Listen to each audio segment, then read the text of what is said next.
Hi, good morning.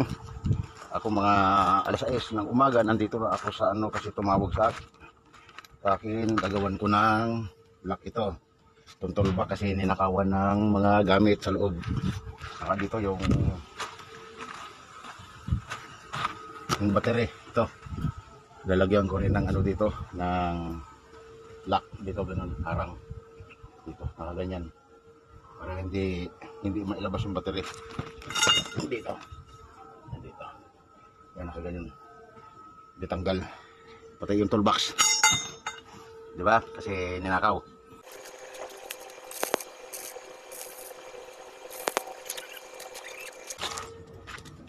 Ito na.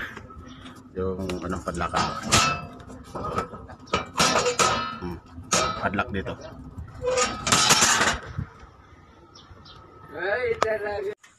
Ito na. Ito. Nalagyan ko na ng padlock yung toolbox dito. Yan, tubo nakaharang. Pasok yan. Ito yung padlakan yung butas. Dulo. Ito. Para hindi mo nakakaw yung battery. Yan o. Padlakan na lang rin dito yan. Yan. Diba? Stainless yung ginubit ko. Okay na. Mainit na. Uyaan na. Panalo na.